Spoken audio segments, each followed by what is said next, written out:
Hey YouTubers, what's going on? Jesse Hill here. I just want to talk to you guys really quick. I do apologize for not putting out part 3 of my build for my little cannon, but I do want to make it up to you guys by showing you the end result. I do have it taken apart on purpose because I want to show you guys the simplicity of what this is. Now first off, the chicken plate. Now, I'm not exactly the greatest carpenter, as you can tell, but it's all symmetrical. It was made out of some odds and ends pieces of wood and some simple screws. Now, this is part 1 of the build. Of course, you're going to have some nails kind of poking out just a little tiny bit. Just a little bit. That way you can hang up the shingles, which are the destroyable armor. That being said, the middle is made of some carpet. Just because it's a little stronger, it's going to be a little more weather resistant. Me being a part of a family of carpet layers, it makes it a lot simpler. I knew that that was a strong material. I also knew that the mats, the carpet pieces that you can lay down in most buildings you see that are owned by the state, they're very durable on the back, they're rubberized and everything like this one is. So it was definitely something better. That being said, it's held together by some simple screws. These kind of boards are the best in my opinion. I have some fiber wood from a piece of desk that I used to have. It's not invincible, but it's a lot more durable.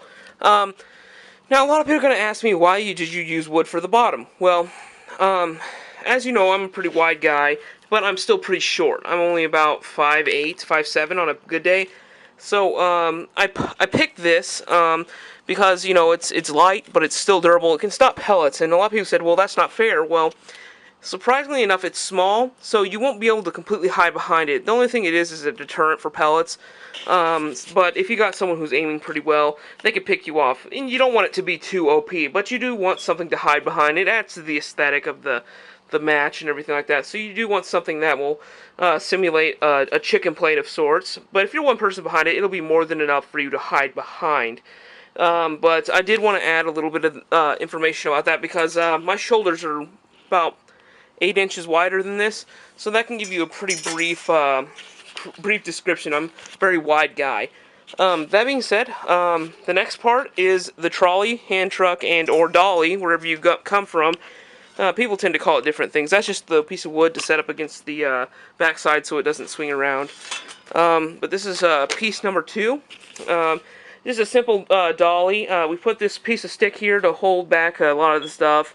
It's also good for if you need to pick it up. You just pick it up on the end here and on the end here, and you have 2 people carrying it, but it can also be wheeled around. I did manage to find wheels for it finally. That was the one thing we were panicking about, but I went down to the local Harbor Freight, and these are really good quality wheels. A lot better than the ones I had before, and a lot better than the other options. They take air, but they're good for off-road. Very sturdy, very nice. The orange is kind of annoying to some people, I guess, but because it's orange, I think it makes this a little more fair. It's easier to spot. I don't want this thing to be too OP. That's what I'm saying.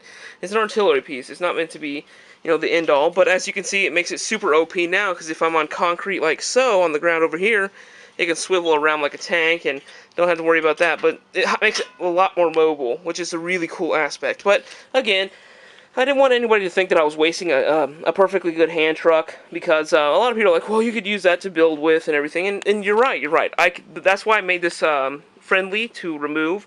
All it is just a sliding piece that slides over the lip of this right here, and you can wheel it off, and you can take it off just as easily. So don't worry about that. I didn't waste anything. I wanted to be able to use this later for when I move, but you know, it's definitely what it is. Next, I use this is just to hold the gas in the back. It's just a nice little piece of carpet I use for replacement, just in case something bad happens.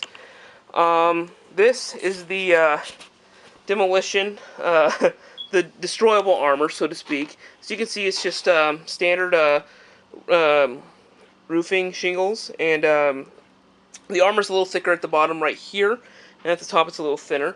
But it works really well. It takes a couple pellets to get through, but the guns that I had no problem getting through it at all.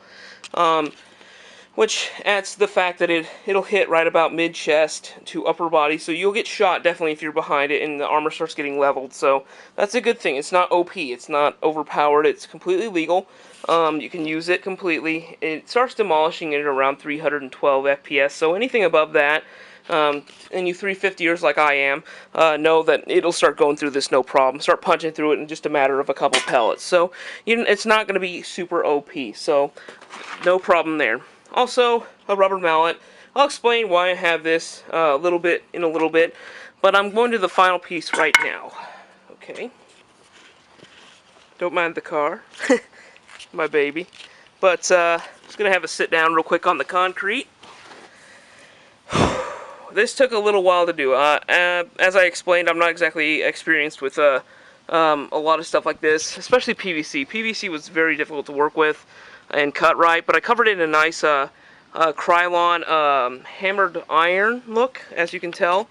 It looks really cool. The camera can show a little bit of the texture in the light. I mean, it looks like hammered metal, but it's completely movable. The problem I had was these were slipping off the joist, so I tied them together with some twine. I think it just adds to the thing, but it also makes it to where you can't aim it too high, which is a good thing as well, because this thing has hella range if you point it up really high, and it can just shower your enemies. But you know, it's just essentially a giant M79 grenade launcher like the one I have.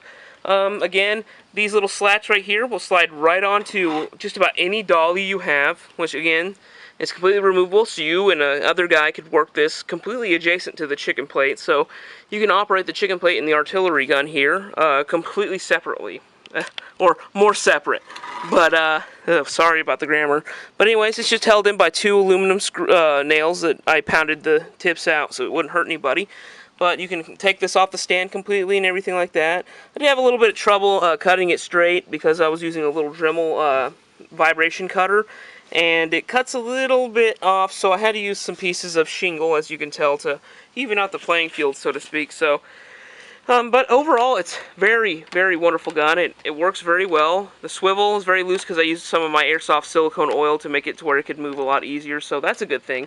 And the back is the bolt. The reason why I use this piece right here, and this is the trigger to press the button. It's not exactly perfect right now, but it works. You know, it is what it is. It works. It works just fine.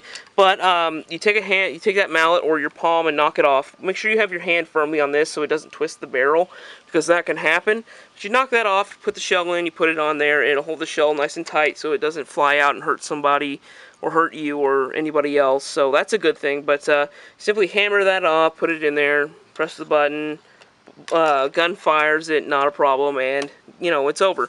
But that's what the mallet's for, just for added safety.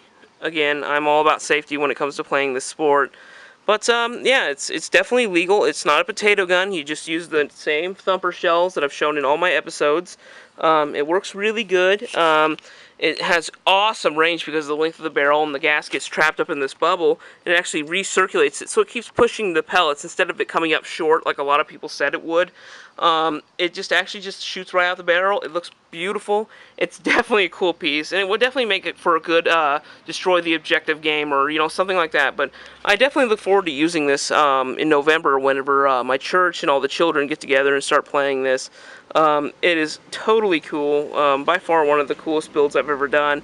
One of the few that I've done. But yeah, as you can tell, had a very long day. I've been working. I just figured I'd give you guys an update on what's going on and everything like that. Again, this is Jesse Hill, urging you when you do play Airsoft to keep a gun cover barrel, or a barrel cover over your barrel when you're not playing in a sanctioned area. And if you are not playing in a sanctioned area, keep it in a gun bag with the ammo unloaded so that you can't get arrested or something like that, depending on your city ordinance, of course.